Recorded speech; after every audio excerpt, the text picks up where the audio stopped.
Let me preface this, English is not my first language, but I did study in school, so please excuse my errors. I think it's been long enough since this happened that I can safely talk about this. This takes place in 1994 Poland. Myself and several friends were poking around in one of those areas that, because of the Soviet occupation, no one had been in for a couple of decades. Because of this, it was all overgrown and wild. So we were armed with a mix of rifles and knives. I personally brought along my uncle's carabiners. We hiked into the forest from the edge of an old fence line, and a couple of kilometers in we found an old asphalt road. It was cracked and weathered with trees starting to grow up through the roadbed. But we decided to follow it in. It ended about 7 kilometers later at a large grassy clearing. We chose to camp here for the night.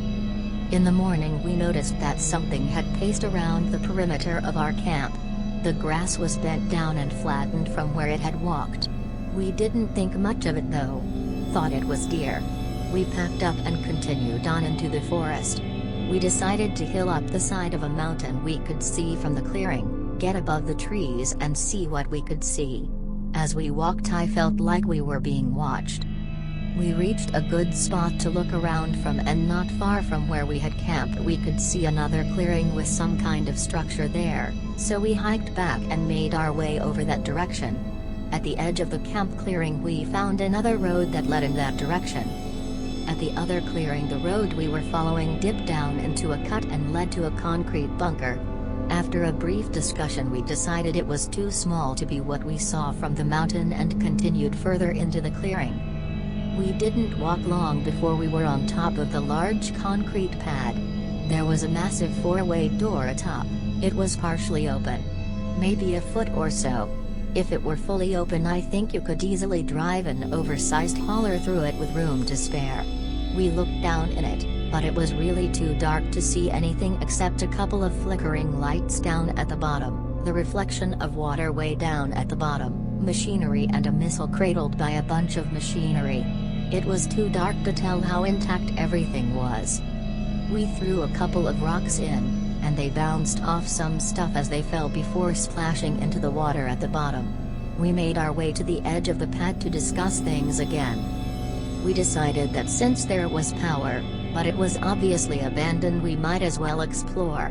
So we went back to the bunker door we'd found. I and my friends worked at the door while the others got the flashlights ready, since we weren't sure what to expect regarding lighting. Because we didn't have any tools, it was harder to jar open, but we managed with a couple of sticks and a pipe we found lying around. The door opened with a hissing whoosh as the air pressure was different inside than out. At first we thought it was a snake or something and had jumped back. After letting the air inside and out mix, and let the feeling of being idiots go away, we pulled the door fully open and locked inside. There was a layer of dust inside, and more lights were on here than in the silo. Walls painted flat gray, Cyrillic writing on the walls just inside. None of us really were good with Russian, and our bad translation was something like Quest Missile Station Anti-Capitalist Array. I got pushed into going in first because I was the only one with a semi-automatic weapon. The complex itself wasn't really big. Maybe a little larger than a 2-bedroom apartment. There was a room with 2 sets of bunk bed cots, no mattresses, but there were steel foot lockers with nothing in them bolted to the floor. The room across from this was a kitchen and dining area. Heavy iron table, electric stove and folding chairs, then a hallway to a command room with an armored window into the silo itself. The hum of electricity was strongest in the command room. An entire wall was dedicated to a large control panel and old analog computer. Like the one from Team Fortress 2 that informs the soldier about the blue spy in the base. Its monitor was like that. Some of the bulbs were broken, so I don't know what they would have indicated. They were all in block Cyrillic letters and easier to translate, but the one that were dimly lit, silo doors, stopped, obstruction, in, on tracks. I don't remember what the others said. Under the window to the silo there was a flip clock that was paused at 2 minutes and 34 seconds with a red light next to it, and there was no actual launch button that we could find. There was another door that we couldn't get open and look around deeper in the silo, so after poking around a bit more and double-checking for anything interesting we made our way out and back towards where we camped the night before. All while I couldn't shake the feeling that we were being watched. We set up camp and went to sleep. To this day I don't know if it was a dream or actually happened, but something was laying atop me, and just watching me. No one else in the camp, just me. It was heavy and I couldn't move anyway, but the eyes, they looked smart. I don't know what. When we woke up the camp was torn apart.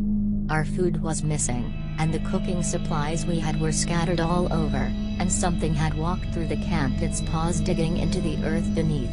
2 of the weapons were missing as well. A revolver and a hunting rifle. We all freaked out.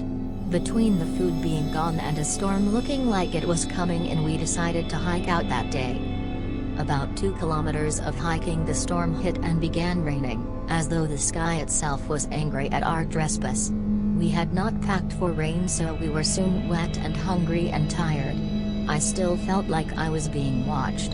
Our hike was slow and tiring. We reached about where we thought we'd found the road and began hiking out. Everything looked different, but there were some of the knife marks we left on trees to mark our passage. A couple of kilometers from where we expected the edge of the forest to be, we tripped over our food. Well, the containers and some of the vegetables. All neatly stacked and out in the open, like it had been left there for us to find. After we got over trying to wrap our minds around it, we began walking with our weapons ready. Not long after we found our food, we saw something. It looked like a dog. Or fox, but it was far too large, like a small car.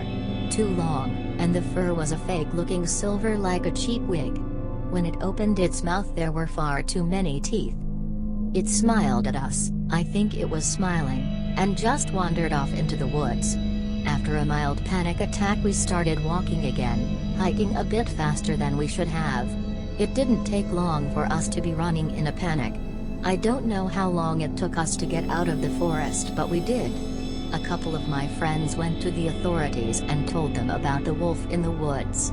I think they told the whole story though. A couple of days later they were just gone. Their parents were shaken and knew something but wouldn't say or even acknowledge they had even had a child. They were just gone. Even now I think it was remnants of the KGB keeping secrets. I only went into those woods once more after that. My curiosity got the better of me a couple years later. I never found the road, or whatever the fox was, and I returned home. I've held this story close since then, but I think it's safe to tell now. But I don't know, I might get woken up by a bag of the head. I don't know.